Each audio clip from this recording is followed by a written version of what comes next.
Hola, ¿cómo están? Bueno, la idea es hacer este video para que podamos comenzar con los contenidos de este año. Como ven, vamos a empezar con trigonometría. Y si ustedes recuerdan, yo al principio de año les comenté que la trigonometría es el estudio de los triángulos rectángulos. Nosotros ahora vamos a ver solamente las nociones muy básicas que posteriormente vamos a profundizar. Vamos a ver cuáles son las aplicaciones de la trigonometría. Ahora simplemente vamos a recordar que en un triángulo rectángulo hay distintos elementos. Uno son los vértices, en este caso los vamos a nombrar con letras mayúsculas, A, B y C. Y después tenemos los ángulos. Fíjense que acá los denoté con la letra alfa y beta, ¿sí? Alfa y beta, y acá no puse nada porque este es un ángulo fijo, que es justamente el ángulo recto, ¿no? Precisamente por eso se llama ángulo o un triángulo rectángulo. El ángulo recto, si ustedes recuerdan, mide 90 grados. Y vamos a tener en cuenta esta notación. Si este es el vértice A mayúscula, este lado que es opuesto lo vamos a nombrar con la letra A minúscula. Si este es el vértice B mayúscula, el lado opuesto que es este lo vamos a denotar con la letra B minúscula, y obviamente el que falta acá es el C minúscula. Tanto el A como el B, que son los lados, digamos, perpendiculares, o sea, los que forman el ángulo de 90 grados, se llaman catetos. En cambio, la C, que es el lado opuesto al ángulo de 90 grados, es la hipotenusa, ¿sí? Eso ya lo sabemos, pero bueno, son para recordar. Lo único que cambia un poquito es que los lados los vamos a nombrar con letras minúsculas y los vértices con letras mayúsculas, ¿sí? Vamos a tener en cuenta lo siguiente. Si nosotros miramos el ángulo alfa, este que está acá, ya dijimos recién que tanto A como B son catetos, y la C dijimos que era la hipotenusa.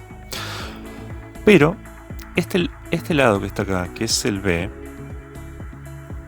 como está junto al alfa, o que está pegado a alfa, le vamos a llamar cateto adyacente. La palabra adyacente se refiere precisamente a eso, a algo que está junto a otra cosa.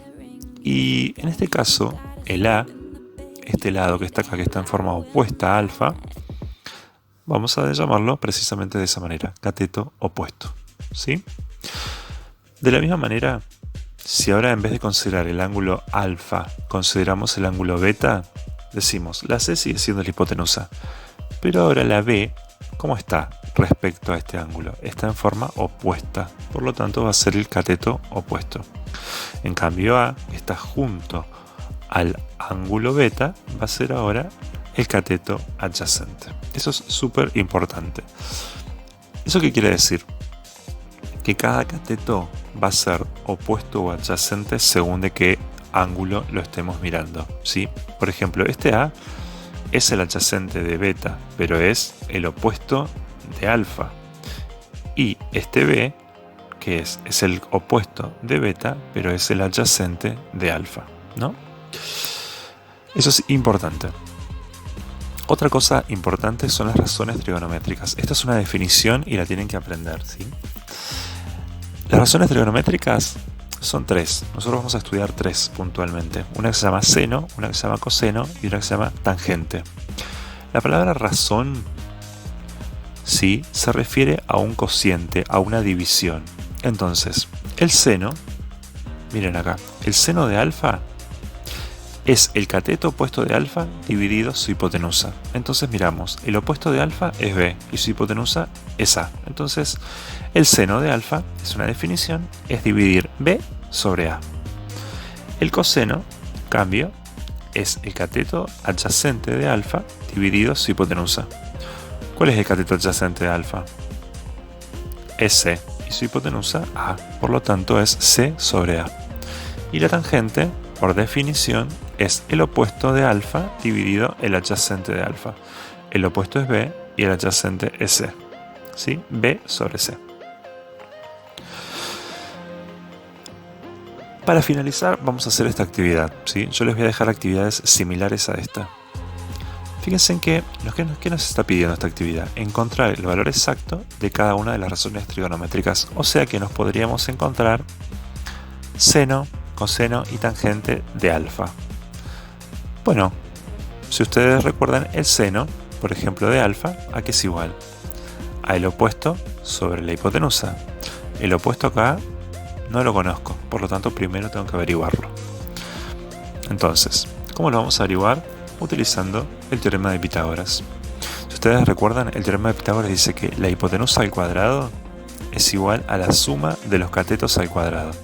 En este caso, la C es la hipotenusa, ¿sí? La fórmula siempre tiene que ser así. La hipotenusa tiene que estar solita y después pongo el igual y pongo la suma de los otros catetos. La hipotenusa, como ustedes recuerdan, es el ángulo que está opuesto al ángulo recto. Bueno, ¿y acá qué hago? Reemplazo los valores. En el C voy a poner 5 y en el P voy a poner 3. Me va a quedar así. Si resuelvo, 5 al cuadrado es 25, 3 al cuadrado es 9 y me queda así. Entonces tengo que despejar la A. El 9, ¿cómo lo paso? Restando, ¿no? Entonces me va a quedar 25 menos 9 igual a A al cuadrado. 25 menos 9 es 16. Y por último tendría que pasar ese cuadrado, lo paso como raíz. En realidad cuando yo lo paso como raíz, la A me queda como módulo. Esto hay que tener en cuenta porque siempre que pasamos este cuadrado como raíz, voy a obtener dos soluciones, una positiva y una negativa. En este caso voy a elegir la positiva, ¿sí? ¿Por qué? Porque la A es una medida, es una distancia, ¿sí? Es la medida del lado A, por lo tanto se elige la positiva. Entonces ahora sí puedo calcular las razones trigonométricas. El seno, como era, dijimos, el opuesto sobre la hipotenusa, es decir, 4 sobre 5. Lo tenemos ahí. El coseno, en cambio, es el adyacente, sobre la hipotenusa, es decir, 3 sobre 5. Y la tangente es el opuesto sobre el adyacente, es decir, 4 sobre 3. ¿Sí? Bueno, básicamente esto va a ser todo por ahora. Y espero que hayan entendido, que les sirva y que, bueno, si tienen algunas dudas me pueden preguntar por la plataforma, ¿sí? También les voy a dejar algunas actividades adjuntas que también las van a tener que hacer y ya posteriormente les voy a decir cómo tienen que entregarla, ¿sí? Bueno, nos vemos chicos, saludos.